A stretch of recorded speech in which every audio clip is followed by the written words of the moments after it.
পাইছো? হ্যাঁ রেডি। বলো বলো, বুঝাই বলো ভাই, একটু ক্যামেরাটা আসতেছে না বড় ভাই।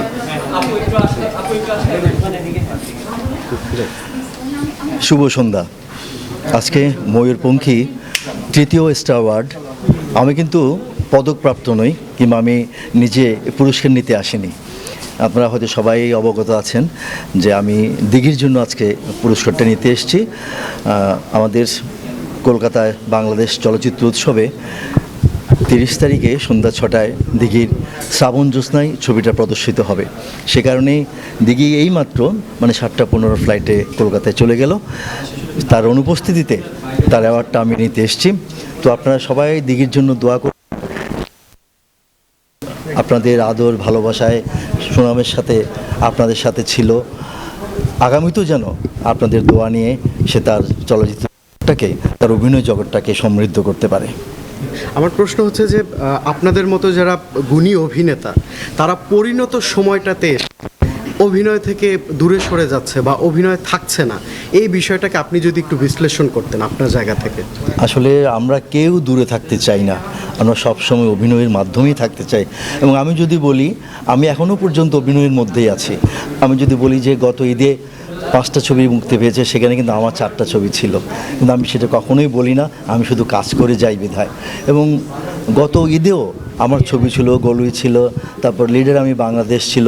এবং এবারও যে 5টা ছবির মধ্যে অন্তত একটি ছবি আমার লাল শাড়ি আছে, কিন্তু একেবারে যে নেই তা না। এবং আমি গতকালকেও ছবি কাজ করেছি। আমি এখনও পর্যন্ত কেউ যদি আমাকে একটি দৃশ্য অভিনয়ের কথা বলে, আমি কিন্তু সেই ছবিটাকে ফিরাই না। এই জন্য যে আমি চেষ্টা করি যে একটি দৃশ্যর মধ্যেও যেন আমি নিজেকে খুঁজে পাই, আমি যেন এই একটি দৃশ্যর অভিনয় দিয়ে দর্শকদের মনে স্থান করে নিতে পারি, কিংবা দর্শকদের মনে ঠাঁই নিতে পারি এবং আজীবন থাকতে পারি। আমি এখনও সেটা চেষ্টা করি। কিন্তু কেন, কোন কারণে যে আমরা যাদের শিল্পীরা আছেন তাদের কেন চরিত্র লেখা হয় না, সেটা আমার কাছেও, আপনাদের মতোই আমার কাছেও জিজ্ঞাসা যে আমাদেরকে কেন কাজে লাগানো হচ্ছে না। আমরা তো এখনও অক্ষম নই, আমরা তো এখন চলতে ফিরতে পারি, আমরা ভালোই আছি, তাহলে কেন আমাদের জন্য চরিত্র সৃষ্টি করা হয় না? এখনকার যারা নতুন লিখছেন তারা তো আমাদের জন্য চরিত্র লিখতে পারেন। একটা নায়কের একটা বড় ভাই থাকতে পারে, একটা মামা থাকতে পারে, একজন চাচা থাকতে পারে, বাবা তো থাকতেই পারে। মাঝখানে তো বাবাই উড়ে গিয়েছিল, বাবার কোনো চরিত্র ছিল না, মার কোনো চরিত্র ছিল না। তাহলে সেই আর্টিস্টগুলি, যে অভিনেত্রীগুলি ঘরে বসে আছে, তাদের মা বাবা নানা নানির আগে যেমন আমাদের একেবারে একান্নবর্তী পরিবার ছিল, একান্নবর্তী পরিবার নিয়ে আমরা ছবি করতাম, সেটা এখন হচ্ছে না বিধায় কিন্তু আমরা ঘরে চুপচাপ বসে আছি। কিন্তু আমরা তো চুপচাপ ঘরে থাকার লোক না। আমি বিশেষ করে আমি বলতে পারি, আমি সারা জীবন অভিনয় করে এসেছি এবং অভিনেতা হব সেটা আমার স্বপ্ন ছিল। এবং এই অভিনেতা হওয়ার স্বপ্ন নিয়ে কিন্তু আমি আর কোনো কাজ করি না, আমি শুধুমাত্র অভিনয় করি। তো যারা এখানে আছেন, কিংবা আপনাদের যারা আজকে আছেন, তাদের মাধ্যমে এখন যারা নতুন গল্প লিখছেন, চিত্রনাট্য লিখছেন, তারা বলবো আপনারা আমাদের জন্য চরিত্র সৃষ্টি করুন, দেখুন না আমরা অভিনয় করতে পারি কি না।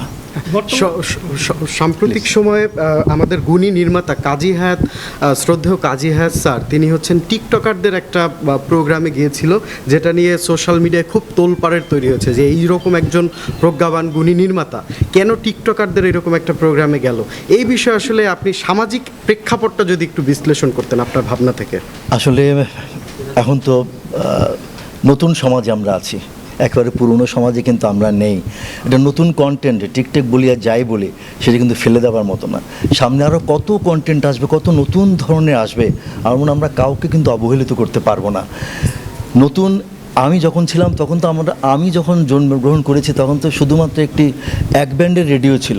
আর এখন যে শিশুটি এই মুহূর্তে জন্ম নিচ্ছে, সে পুরো পৃথিবী হাতে নিয়ে কিন্তু জন্ম নিচ্ছে। আমি মনে করি আমার চেয়ে ওর প্রজ্ঞা জ্ঞান অনেক কিছুই। আমার মনে হয় আমরা কোনো কিছু বাদ দিয়ে কোনো কিছুকে থাকতে পারবো না। তবে হ্যাঁ, আমি এমন একটা জায়গায় যখন চলে এসেছি তখন আমাকেও কিন্তু চিন্তা করতে হবে যে এই জায়গাটা আমার যাওয়ার মতো কিনা, আমি এদের সাথে দৌড়াতে পারবো কিনা, আমি এদের সাথে থাকতে পারবো কিনা। এটা মনে আমাদের যার নিজস্ব মনের মধ্যে রাখা উচিত যে আমরা কাউকে কিন্তু ফেলতে পারবো না, কিন্তু আমার জায়গা কিনা, আমি কাদের সাথে যাব, কাদের সাথে চলাফেরা করব, সেটা আমাকে নির্ণয় করতে হবে। থ্যাংক ইউ, আপনাকে অনেক সবাইকে ধন্যবাদ।